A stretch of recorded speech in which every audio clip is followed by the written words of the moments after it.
Oh, let's talk about a crime that was almost perfect.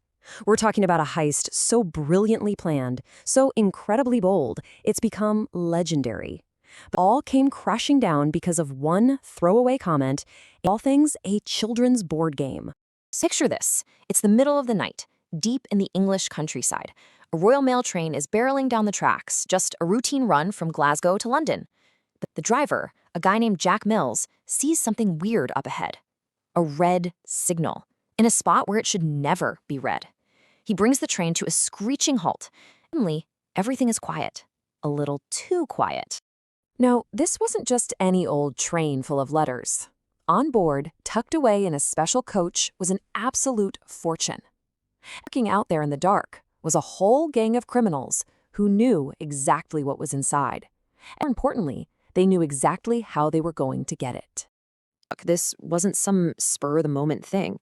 The whole operation hinged on two incredible, once-in-a-lifetime pieces of inside information, tips that basically laid out the perfect crime on a silver platter for them.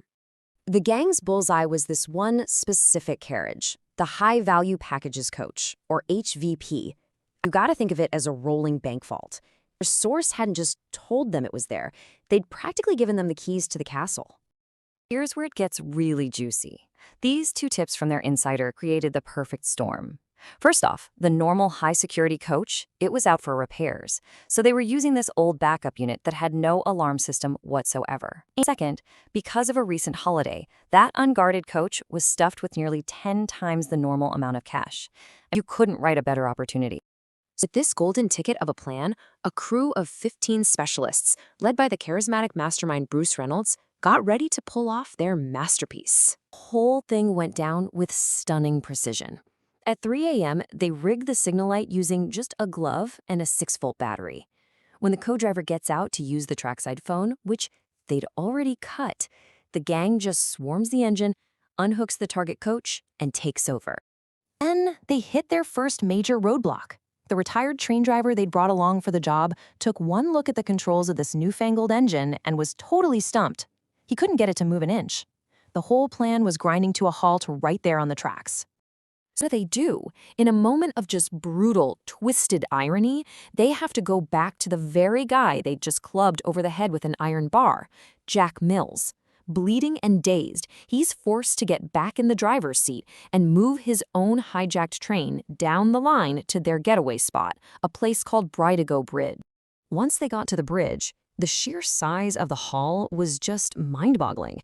The gang formed a human chain. In just 15 frantic minutes, they heaved 120 mailbags into a truck. The total weight?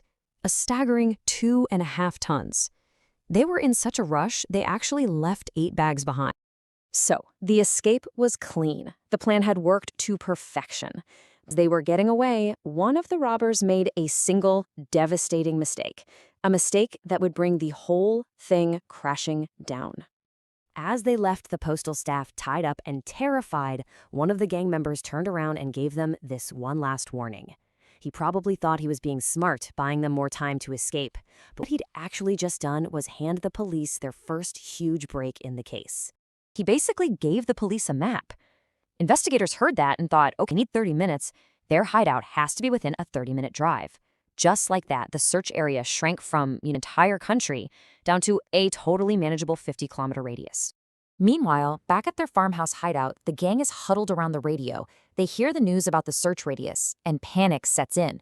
The original plan to just lay low for a while was completely shot. They had to get out, and they had to get out right now.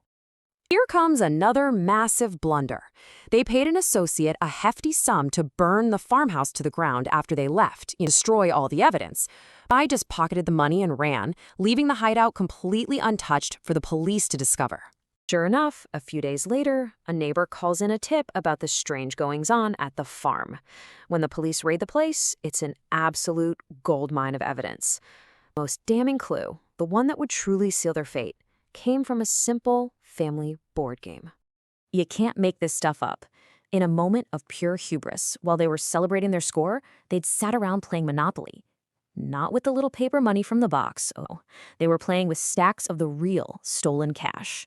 In their panicked escape, they forgot to wipe down the board, the cards, the pieces. leaving their fingerprints all over it. Those fingerprints were the breakthrough Scotland Yard had been dreaming of. Most of the gang already had criminal records, which meant their prints were on file. It was only a matter of time before the police knew exactly who they were looking for. The aftermath was swift and harsh. Most of the gang was caught and handed these incredibly severe 30-year prison sentences. The real tragic cost of this crime? It fell on the driver, Jack Mills. He never truly recovered from the physical and mental trauma. He couldn't work again and died just 7 years later. And so, even though most of the robbers were brought to justice, the single biggest mystery of the Great Train Robbery still hangs in the air. The identity of the informant, that high-level insider who gave them those 2 perfect tips that made the whole thing possible. Well, that person was never found. It's the final unsolved chapter of a near-perfect crime.